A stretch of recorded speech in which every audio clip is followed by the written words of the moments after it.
Happy Tuesday, guys. Coach Mark here, back for another Tuesday weekly office hours. So this week I wanted to talk a little bit about training principles. So over the last couple of weeks, I've talked about a lot of things that really support your training to kind of help you recover or reach that optimal performance, as well as strength training that helps kind of support this training that we're talking about. But I really wanted to dive a little bit more into the training itself and some things to really keep in mind, because it's not as simple as just blasting out the door, running as hard as you can, and expecting yourself to not get injured or improve at the same time. So I just wanted to talk about a couple different things that I think will really help you be able to both execute your workouts better as well as help you improve week over week. So first thing I want to talk about is gray zone running. So what I call the gray zone is kind of a pace of running that feels productive and feels like you're working decently hard, but it's not really a good enough pace to produce any stimulus to actually yield adaptations. So what I talked a little bit about in the welcome webinar is kind of that 80-20 training in terms of 80% of your running being easy and 20% of that running being hard running in a week. And then essentially you're staying on opposite ends of that gray zone. So there's either the intense part or the easy running. So if you give this sample here of, say there's a runner that can run a 20-minute 5K, so that would be 4-minute per kilometer pace. What I would call kind of the gray zone as well as your interval zone. So in terms of intervals, I'd be doing a lot of workouts in what I would call anything from the super fast stuff. So that'd be maybe 350 per kilometer for them, up to somewhere around 430. That might be somewhere around what they'd hold for a marathon.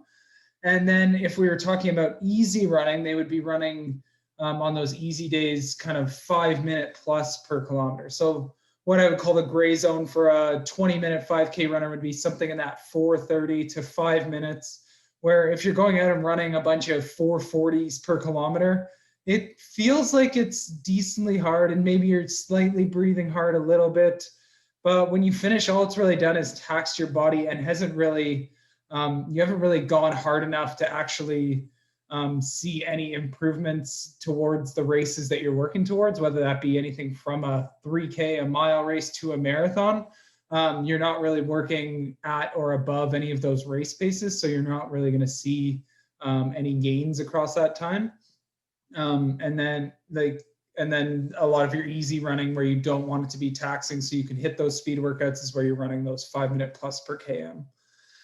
So this gray zone, you can get away with a lot of it when you are a new runner, but I find as you start to hit that peak of just, you start to taper off when you're improving as a runner, and you need to kind of take your running to that next level. I think really varying those paces and staying out of that gray zone is going to go a long way in helping you improve your speed.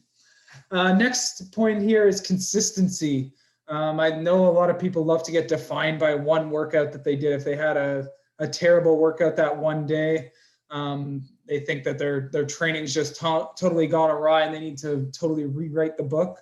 I tell a lot of my athletes I coach is that if you're hitting every single workout perfectly, then maybe we're not giving you enough training stimulus in this. Like there should be the odd day where it's tough to hit your paces and yeah, it's just it's not coming easy that day, which is okay.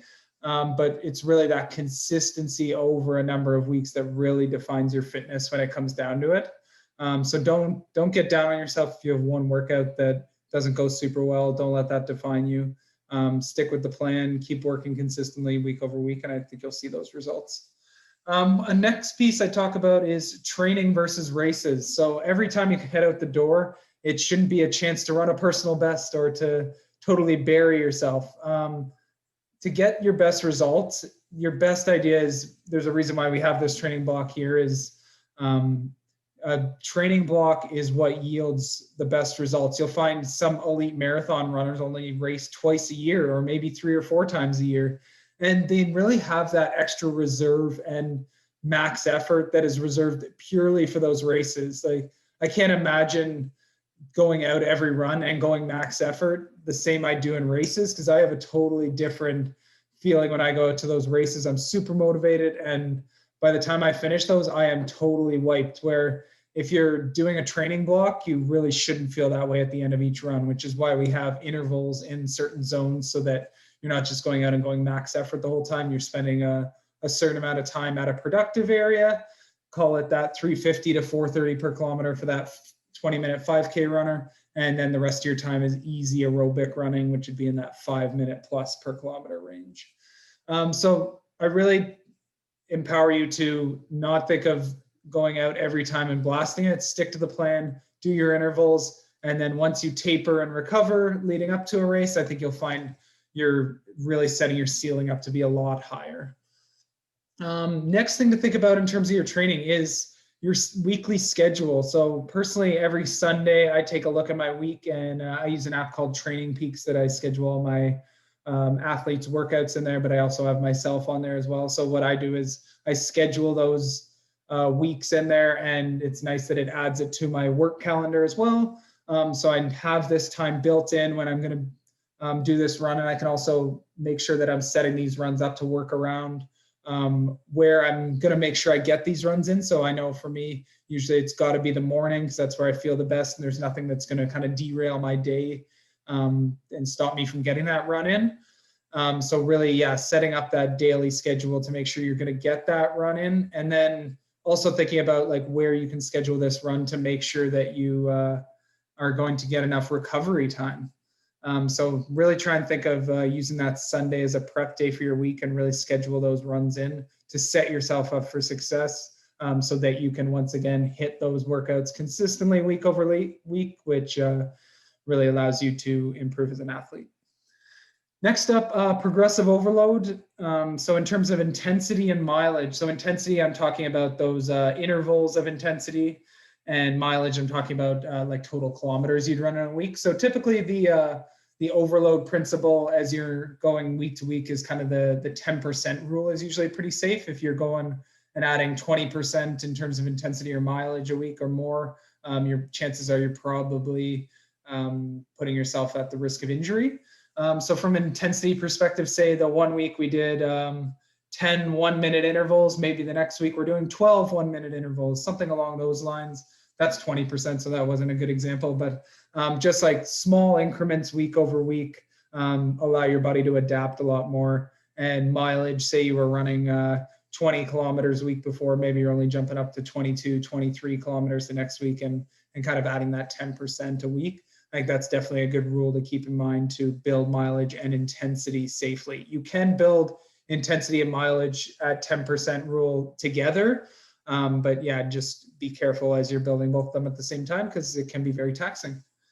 And then training, in terms of cross training, this is definitely a great way with running being such a taxing sport on the legs, the muscles, the tendons, and definitely one of the highest risk injury sports. Cross training can be a great way to boost your aerobic capacity, improve your recovery, and yeah, just really improve your performance. So personally, growing up, I got a lot of injuries from running. So I've switched a lot to triathlon these days. So I actually probably only run about 3 to 4 days a week, maybe, but I do a lot of cycling and swimming. And I find those are great ways to still really build my fitness. That helps my running a lot. And then things like easy swims, I find really help flush my legs out and improve my recovery so I can come back and be strong in that next run. So cross training, I highly recommend it, even just adding 1 to 2 workouts a week, either like a swim, a row, a ride, any of those, even something in as small as 20, 30 minutes. Doesn't need to be super intense, but you could build intervals in there as well, just because it does work some different muscles than running. So you can add some intervals in there, but I would keep the same kind of principles of either kind of going super hard for some short intervals or some long, easy aerobic stuff, but recommend cross training for sure. And then finally, one thing I find with a lot of new runners is issues with pacing. So what I found with a lot of runners is in this bottom right corner here. So looking at this graph here, if you look at the pane on the left there, essentially the lower down on the graph a bar is, that's going slower. And then the higher the bar is, that's a faster run pace. So what I find with a lot of new runners is they jump into that without like a warm up or anything, and they just jump out the door, blast as hard as they can, and they do what is called the fade, and that's where your fastest kilometer ends up being your first one of the day, and then you're struggling to hang on and you're fading throughout the run here.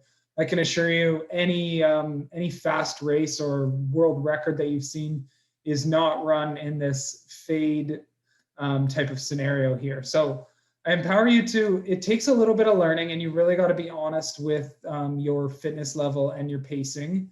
But I can assure you you'll both run faster and have a better experience if you use one of these two tactics on the bottom left here and the middle. So first one, what you'll see is in a lot of the world records, especially some of the shorter and even longer races, is very much even pacing. So maybe they start out slightly conservative, like that far left bar there, and then they're pretty even throughout and leave like a little bit of a kick for the end.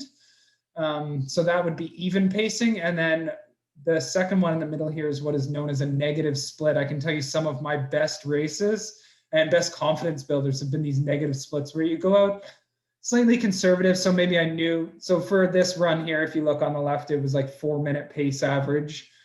So if you look, it started out and there was a lot of 4:10s, and then started to build the effort in the middle part there, and then knew that once I got to call it 5K to go there, that I kind of was able to kick up, gave myself the opportunity to go, okay, now your race begins, kick it up here at the end and really finish strong. And I can tell you, it's so much fun to pass people at the end of a race. And you could even end up running, I can tell you usually this even a negative split is faster, but I've seen instances where people run a negative split or people run a fade and they end up, say, running the exact same time, but their race experience is so different. This fade person was, say, up near the leaders, and then they faded and got passed by people who were running those even and negative splits for the entire race, where this negative split or even person ran with the same people the whole time and had a group to push with, or these negative split people actually got to pass people in the second half of the race. And I can tell you there's something so motivating as being like, okay, I'm running really well, let's try and catch this next person. It's like a little carrot in front of you to really try and to speed yourself up in that latter half, and can be super motivating. So these are some of the training principles that I've learned over time, and I fell victim to a lot of them as I started out, and found I got injured a lot or just didn't improve as quickly. So if you can focus on a lot of these things, I think you'll have a much better experience with your running and improve a lot quicker. So thanks for tuning in to these office hours. Next Tuesday at 10 a.m., I'll be talking a little bit about nutrition. Take care. Bye.